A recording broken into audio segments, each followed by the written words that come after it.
क्या आप जानते हैं सिर्फ सवाल याद कर लेना काफी नहीं होता, असल नंबर तब मिलते हैं जब आप सवाल को समझकर जवाब देते हैं। तो आइए सवालात को रटने के बजाय समझकर सीखते हैं, ताकि ना सिर्फ इम्तिहान में कामयाबी मिले बल्कि सीखने का मजा भी आए। बिस्मिल्लाहिर्रहमानिर्रहीम। अल्लाहुम्मा सल्ली अला सय्यदिना व मौलाना मुहम्मदिन व बारिक वसल्लम। अस्सलामु अलैकुम my dear students. Aerotropic science academy के चैनल पर आपको खुश आमदीद, जहाँ इल्म है आसान और कामयाबी है करीब। डियर स्टूडेंट्स, चैप्टर नंबर 1 के तमाम लेक्चर्स आपको इस चैनल की फिजिक्स की प्लेलिस्ट में मिल जाएंगे। अगर आपने वो वीडियोस नहीं देखी तो पहले वो देख लें, ताकि आपके तमाम टॉपिक से कॉन्सेप्ट अच्छे से क्लियर हो सके। आज की इस वीडियो में हम चैप्टर 1 के शॉर्ट क्वेश्चंस को डिस्कस करेंगे। याद रहे, क्वेश्चन की सेंस के अकॉर्डिंग सूटेबल आंसर देंगे तो ही आपको पूरे नंबर मिलेंगे। न थोड़ा लिखना है न ज्यादा लिखना है, जितना क्वेश्चन उतना ही आंसर लिखेंगे तो ही पूरे नंबर मिल सकेंगे। डियर स्टूडेंट्स, हमने आपको क्वेश्चन की सेंस के अकॉर्डिंग सूटेबल आंसर बना के दिए हैं। पहले समझें, फिर इन्हें नोट करें और तैयार करें। यही आंसर पेपर में लिखेंगे तो एग्जामिनर देखते ही आपको पूरे नंबर दे देगा, ये मेरी गारंटी है। तो जल्दी से वीडियो को लाइक करके चैनल को सब्सक्राइब कर लें, ताकि आने वाली तमाम वीडियोस आपके पास बगैर किसी ताखीर के पहुंचती रहें। स्टार्ट करते हैं डियर स्टूडेंट्स। पहला क्वेश्चन 1.1, इसकी स्टेटमेंट देखते हैं। Can a non physical quantity be measured? If yes then how? आपसे पूछा है कि क्या आप नॉन फिजिकल क्वांटिटी को मेजर कर सकते हैं? अगर हाँ तो फिर कैसे? पूरा आंसर देना है। तो डियर स्टूडेंट देखें इसका answer. Non physical quantity can not be measured directly using an instrument. Dear students, अगर आप यहाँ तक आंसर लिखेंगे तो आपको 1 नंबर मिलेगा। पूरा जवाब लिखेंगे तो पूरे 2 नंबर मिलेंगे। देखें कैसे इसका जवाब है पूरा। Because they do not have a physical existence. Non physical quantity को डायरेक्टली आप किसी इंस्ट्रूमेंट के साथ मेजर नहीं कर सकते। क्यों? क्योंकि इनकी फिजिकल एग्जिस्टेंस नहीं होती। अब जब आप किसी और से पूछेंगे तो वो कहेंगे कि नहीं भाई, नॉन फिजिकल क्वांटिटीज को भी हम मेजर कर सकते हैं। तो वो कैसे कह रहे हैं? हमने फिजिक्स को मद्देनजर रखते हुए प्रॉपर आंसर देना है। तो अब उसे समझाएंगे कि किस तरीके से नॉन फिजिकल क्वांटिटीज को मेजर कर सकते हैं। देखें, but a non physical quantity such as love, happiness and intelligence can be measured using indirect method. तो ये लफ्ज बहुत इंपॉर्टेंट है, इनडायरेक्ट मेथड। मतलब नॉन फिजिकल क्वांटिटीज को हम डायरेक्ट किसी इंस्ट्रूमेंट के साथ मेजर नहीं कर सकते, बल्कि किसी इनडायरेक्ट मेथड के साथ डिफरेंट नॉन फिजिकल क्वांटिटीज को मेजर कर सकते हैं। तो जैसे फॉर एग्जांपल हमारे पास लव है, हैप्पीनेस है, इंटेलिजेंस है। किस तरह से इसको मेजर किया जा सकता है? इनडायरेक्ट मेथड के साथ। लव जैसे मोहब्बत है, truly be measured by actions. Love को, मोहब्बत को हम एक्शन के जरिए से मेजर कर सकते हैं। जैसे किसी को किससे कितनी मोहब्बत है वो इशारे से बता सकता है, या अपने कामों से बता सकता है कि मुझे बहुत मोहब्बत है। जैसे अपने आपको अपने वालिदैन से मोहब्बत हो सकती है, आपको अपने बहन भाइयों से मोहब्बत हो सकती है, अपने टीचर से मोहब्बत हो सकती है। इसके अलावा dear student, bunches of flowers, ये भी एक मोहब्बत का इजहार है कि आप ज्यादा फूल देते हैं तो ज्यादा मोहब्बत है, अगर कम फूल देते हैं तो कम मोहब्बत है। इसी तरह से अंदाजा लगाया जा सकता है। अब ये डायरेक्ट कोई आपके पास इंस्ट्रूमेंट नहीं है लव को मेजर करने के लिए। इसी तरह से हैप्पीनेस यानी खुशी, अब इसको भी डायरेक्ट हमारे पास कोई इंस्ट्रूमेंट तो है नहीं। कौन कितना खुश है, हम कोई किसी आले से उसको मेजर कर लें। हम उससे कैसे मेजर करेंगे कि कितना खुश है? Measured by questionnaires. कोई कितना खुश है उससे सवाल पूछेंगे, उस सवाल के जवाब से हम अंदाजा लगा सकते हैं कौन कितना खुश है। एंड इंडिसेस, इशारों से। इसी तरह से डियर स्टूडेंट्स, इंटेलिजेंस है यानी जहानत, assessed by using IQ testing. जहानत को मेजर करने के लिए आपसे IQ लेवल के क्वेश्चन पूछे जा सकते हैं। कहते हैं ना कि इसका IQ लेवल बहुत अच्छा है, लेकिन ये एज के हिसाब से क्वेश्चन पूछे जाते हैं। अगर कोई कम एज का है तो उससे अलग तरह के क्वेश्चन पूछे जाएंगे, और अगर ज्यादा एज का है तो उससे और तरह के सवाल पूछे जाएंगे। लेकिन आप सवाल करके ये अंदाजा लगा सकते हैं कि ये कितना ज्यादा ज़हीन है। जी, तो डियर स्टूडेंट, ये था क्वेश्चन नंबर 1 का कंप्लीट आंसर। यहाँ तक इसे कंप्लीट लिखेंगे तो आपको 2 नंबर मिल जाएंगे। नेक्स्ट क्वेश्चन नंबर 1.2 की स्टेटमेंट देखें। What is measurement? मेजरमेंट क्या है? नेम इट्स 2 पार्ट्स, और इसके 2 हिस्सों के नाम बताएं। तो सबसे पहले हम मेजरमेंट को डिफाइन कर लेते हैं कि मेजरमेंट क्या होती है।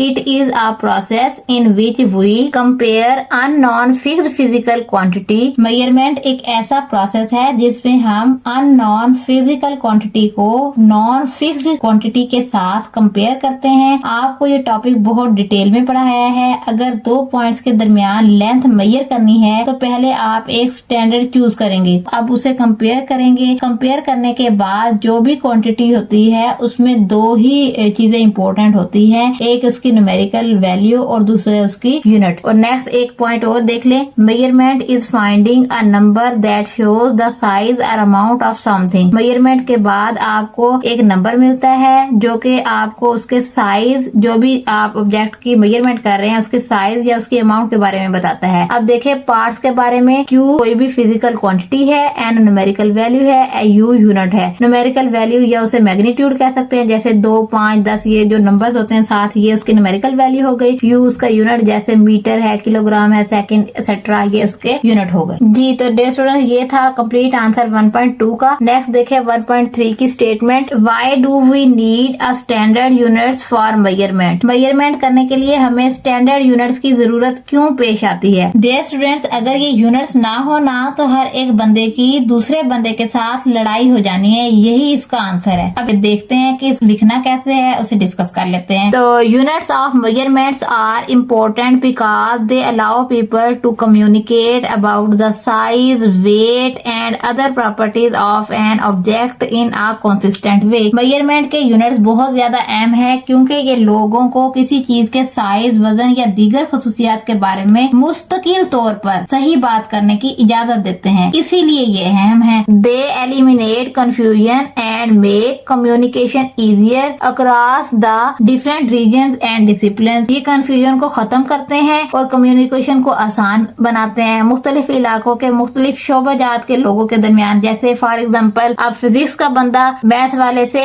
इन यूनिट्स के जरिए से आसानी से बातचीत कर सकता है, कोई भी मसले को डिस्कस कर सकता है, साइंटिस्ट आपस में बात कर सकते हैं, केमिस्ट्री वाला फिजिक्स वाले से बात कर सकता है। अगर ये यूनिट्स ना हो तो फिर वही कंफ्यूजन हो जाए। अब अगर यूनिट्स हैं तो वो बगैर किसी कंफ्यूजन के आसानी से एक दूसरे से बात कर सकते हैं, मसले को डिस्कस कर सकते हैं, उसको सॉल्व कर सकते हैं, इसीलिए ये सारे यूनिट्स बहुत अहम है। नेक्स्ट देखें जी क्वेश्चन नंबर 1.4 की statement, right the name of 3 base quantities and 3 derived physical quantities. आपने 3 बेस क्वांटिटीज और 3 ड्राइव्ड फिजिकल क्वांटिटीज के नाम बताने हैं। तो बेस क्वांटिटीज हमने 7 बेस क्वांटिटीज पढ़ी थी, उनमें से कोई सी 3 के नाम लिख देने हैं। जैसे मैंने लिखे हैं लेंथ, मास, टाइम। इसी तरह से हमने ड्राइव्ड फिजिकल क्वांटिटीज भी 7 पढ़ी थी, वैसे मैंने आपको बताया था 7 से ज्यादा होती हैं। तो आपने ड्राइव्ड फिजिकल क्वांटिटी कोई सी 3 के नाम लिख देते हैं। जैसे स्पीड है, उसका साथ मेंशन करेंगे कि उसकी से जाहिर करते हैं, उसका सिंबल क्या है और उसका फॉर्मूला क्या है, डिस्टेंस ओवर टाइम। इसी तरह से फोर्स एक ड्राइव फिजिकल क्वांटिटी है, उसे रिप्रेजेंट फोर्स से करते हैं, उसका फॉर्मूला है मास मल्टीप्लाई एक्सेलरेशन। डेंसिटी को रो से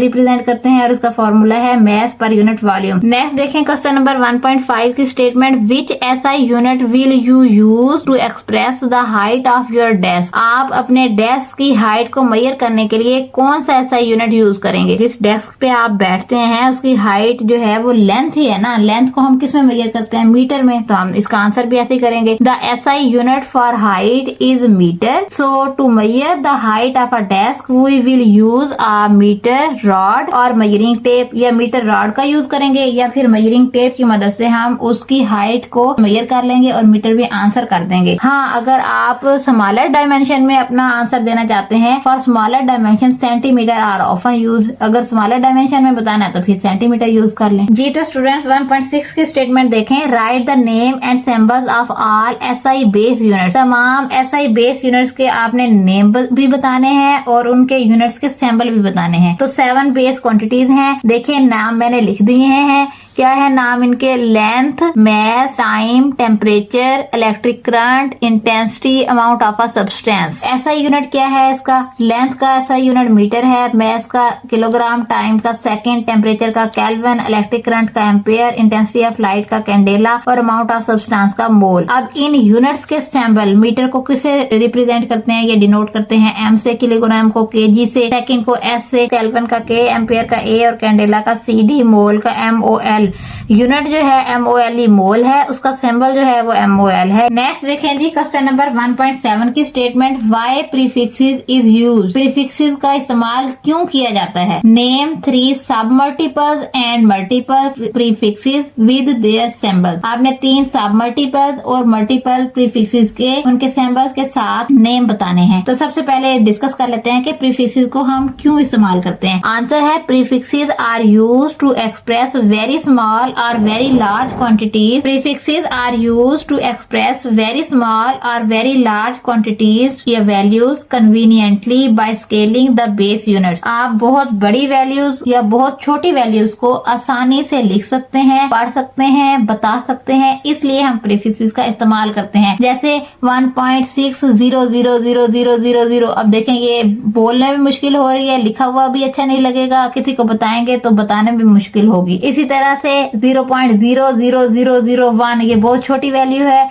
मतलब पॉइंट के बाद इतने सारे जीरो कहीं जाके 1 या 2 या 3 कोई भी नंबर आता है, इसका मतलब है कि ये वेरी स्मॉल है और इसे हम किस तरह से लिख सकते हैं, प्रीफिक्सेस का इस्तेमाल करके इनको बहुत ही आसानी से लिख सकते हैं। मल्टीपल्स वो होते हैं जिसमें 10 की पावर पॉजिटिव होती है, उसे मल्टीपल कहते हैं। जैसे मेगा है 10 की पावर +6 है, किलो में 10 की पावर +3, टेरा में 10 की पावर +12। इसी तरह से इनके साथ सिंबल भी बताने हैं। मेगा को रिप्रेजेंट करते हैं M से, किलो को K से और टेरा को T से, और ये कैपिटल M, कैपिटल K और कैपिटल T है। इसी तरह से डियर स्टूडेंट, सब मल्टीपल्स वो होते हैं जिसमें 10 की पावर नेगेटिव में कंसीडर की जाती है। जैसे मिली 10 की पावर -3 की पावर -3 का क्या मतलब है कि 1/1000, 1/10 की पावर 3 यानी 1/1000। इसी तरह से माइक्रो, इसका जो सिंबल है वो क्या है, म्यू, उसको रिप्रेजेंट करते हैं 10 की पावर -6 से। नैनो है, उसका सिंबल है N, 10 की पावर -9 है। नेक्स्ट देखें जी 1.8 की statement, what is meant by 5 PM 15 NS 6 UM 5 FS। अब ये जो है ना प्रीफिक्सेस लिखी हुई है, अभी हमने जो क्वेश्चन इससे पिछला डिस्कस किया हुआ है उसमें भी हमने बताया, दोबारा देख लेते हैं। 5 PM, PM से मुराद है पिकोमीटर, पिको में 10 की पावर कितनी होती है, -12 मीटर, ये याद कर लेंगे। 15 NS, N से मुराद है नैनो, S से मुराद है सेकेंड, ये 15 मल्टीप्लाई 10 की पावर -9 सेकेंड, यानी नैनो में 10 की पावर कितनी होती है, -9। 6 μm, 6 माइक्रोमीटर, यानी माइक्रो में 10 की पावर -6 मीटर। इसी तरह से 5 FS यानी 5 फेम्टो सेकेंड्स, इसमें 10 की पावर कितनी होती है, -15 सेकेंड। नेक्स्ट देखें जी क्वेश्चन नंबर 1.9 की स्टेटमेंट के for what purpose a vernier caliper is used. Vernier caliper किस मकसद के लिए इस्तेमाल किया जाता है ये बताना है। नेम इट्स 2 पार्ट्स, इसके 2 पार्ट्स के नेम बताने हैं। How is least count found, इसका लीस्ट काउंट कैसे मालूम किया जा सकता है, उसका फॉर्मूला बताना है। What is meant by zero error, zero error क्या होती है, उसकी डेफिनेशन बतानी है। तो ये आपको मैंने कंप्लीट टॉपिक पढ़ाया हुआ है वर्नियर कैलिपर वाला डिटेल में, अगर वीडियो नहीं देखी तो देख ले। बाकी जो इसका शॉर्ट आंसर है वो हम यहाँ डिस्कस कर लेते हैं कि देखें पर्पस इसका क्या है, मकसद क्या है इस वर्नियर कैलिपर को इस्तेमाल करने का। वो है जी to measure small length, diameter और डेप्थ विद मोर प्रिसीजन, यानी कि ये स्मॉल जो लेंथ है, छोटी से छोटी लेंथ, छोटा डायमीटर या फिर डेप्थ, अगर गहराई मालूम करनी हो ज्यादा प्रिसीजन के साथ, तो हम वर्नियर कैलिपर का इस्तेमाल करते हैं। इसके 2 मेन पार्ट्स हैं, एक मेन स्केल है, एक है जी वर्नियर स्केल। लीस्ट काउंट मालूम करने के लिए इसका फॉर्मूला है, क्या है जी, smallest division on main scale divided by total number of division on vernier scale. तो ये फॉर्मूला है, इसकी मदद से हम लीस्ट काउंट फाउंड कर सकते हैं, मालूम कर सकते हैं। नेक्स्ट है जीरो एरर। जीरो एरर की डेफिनेशन देख लें। It occurs when the zero of the vernier scale does not coincide with the zero of the main scale. जब भी वर्नियर स्केल की जीरो लाइन मेन स्केल की zero line के बिल्कुल साथ कोइंसाइड कर जाती है तो इसका मतलब है कि वहाँ जीरो एरर नहीं है। अगर कोइंसाइड नहीं करती तो फिर इसका मतलब है कि एरर है। नेक्स्ट देखेंगे 1.10 की statement, state least count and vernier scale reading as shown in the figure and hence find the length। ये आपको फिगर डायग्राम दी गई है और सबसे पहले आपने वर्नियर कैलिपर का लीस्ट काउंट बताना है सेंटीमीटर में, और फिर आपने इसकी ये जो डायग्राम बताई गई है इसको देखते हुए आपने कोई भी ऑब्जेक्ट जो है उसकी लेंथ को आपने बताना है। देखिए स्टूडेंट, लीस्ट काउंट कितना है वर्नियर कैलिपर का, 0.1 मिलीमीटर या 0.01 सेंटीमीटर। आपको मिलीमीटर में भी पता होना चाहिए, सेंटीमीटर में भी पता होना चाहिए। मिलीमीटर से सेंटीमीटर में कैसे जाना है ये भी आपको मेथड सारा डिटेल में बताया हुआ है। अब इसके लिए हम एक टेबल बना लेंगे कि लेंथ जो हमने फाइंड करनी है उसमें हमें कौन कौन से फैक्टर्स चाहिए। तो हम कहते हैं कि एक क्वांटिटी जो कि लेंथ है हमारे पास, हमें लेंथ मेजर करनी है। मेन स्केल रीडिंग जिसे हमने x का नाम दे लिया है। n यानी डिवीजन, ये क्या है इसे भी हम देखते हैं, समझते हैं। y is equal to n multiply least count. ये आपने 3-4 चीजें जो है ना याद कर लेनी है, और ये जो रीडिंग है हम वहाँ बुक से डायग्राम से देख के से डिस्कस करते हैं। मेन स्केल रीडिंग यानी जिसे नाम हमने x का दिया है 2.6 कैसे आई है, इसमें डायग्राम दी हुई है। यहाँ पे मेन स्केल की जो लाइन है ये मेन स्केल की रीडिंग है।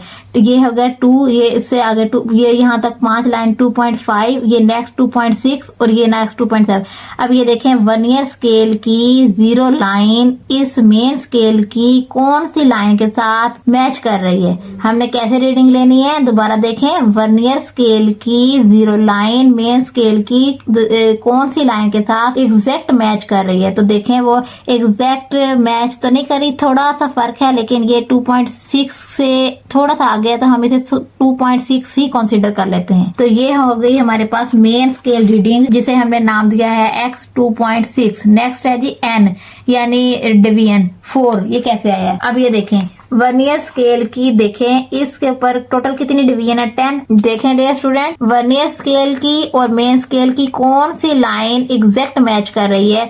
तो ये 1 वाली भी नहीं कर रही, 2 वाली भी नहीं कर रही, 3 वाली भी नहीं कर रही, ये 4 वाली देखें एग्जैक्ट मैच कर रही है। जो ये मेन स्केल की 3 वाली लाइन और वर्नियर स्केल की ये जो 4 वाली लाइन है, यहाँ से आपने स्टार्ट करना है। ये 0 1 2 3 और ये 4, ये 4 वाली लाइन वर्नियर स्केल की मेन स्केल की 3 वाली लाइन से एग्जैक्ट मैच कर रही है। तो हम n इज इक्वल टू क्या कंसिडर कर लेंगे 4। नेक्स्ट देखें जी y is equal to n multiply least count. n की वैल्यू 4 फाइंड की है, इसको लीस्ट काउंट के साथ मल्टीप्लाई कर देंगे। 4 मल्टीप्लाई 0.01 सेंटीमीटर, आंसर आ जाएगा 0.04 सेंटीमीटर। तो ये आपके पास y की वैल्यू आ गई। ये तो हो गया। अब हमने फाइंड करनी थी लेंथ। लेंथ के लिए जो हमारा फॉर्मूला है वो है x प्लस वाई। x क्या थी मेन स्केल रीडिंग, y क्या थी n और लीस्ट काउंट को मल्टीप्लाई करके जो वैल्यू आई उसको हमने y का नाम दे दिया। दोनों वैल्यूज को ऐड कर देंगे, हमारे पास वैल्यू लेंथ की आ जाएगी 2.64 सेंटीमीटर। नेक्स्ट देखेंगे क्वेश्चन नंबर 1.11 की statement, which reading out of a b and c shows the correct length and y। In diagram को देख के बताना है कि ये a b और सी में से कौन सी जो रीडिंग है वो करेक्ट है और क्यों करेक्ट है उसकी वजह भी बतानी है। डियर स्टूडेंट्स, आपने पैरालैक्स एरर के बारे में पढ़ा होगा। पॉइंट ए और सी पे देखें कि जहाँ मेजरमेंट ली जा रही है, ये इनकी जो line of action of N I है वो परपेंडिकुलर नहीं है बल्कि डिफरेंट एंगल से देखा जा रहा है। इस वजह से यहाँ पे पैरालैक्स एरर मौजूद होगी। और जो पॉइंट बी है, यहाँ देखें लाइन ऑफ एक्शन ऑफ आई इस रीडिंग के बिल्कुल परपेंडिकुलर है, तो यहाँ पे पैरालैक्स एरर मौजूद नहीं होगी। तो यही हमारा पॉइंट बी जो है वो करेक्ट है। और इसे देखते हैं कि हमने आंसर में इसकी रीजन को कैसे लिखना है। तो देखें dear student, line of action of eye for A and C is not perpendicular, so these measurements are not correct. Measurement taken at point B 6 centimetre is correct because it is perpendicular to the line of action of eye and parallax error is 0। जी तो students, आज के lecture का यहीं पे करते हैं and. उम्मीद है आपको हमारी ये वीडियो पसंद आई होगी। मिलते हैं नेक्स्ट वीडियो में, तब तक के लिए अल्लाह हाफिज।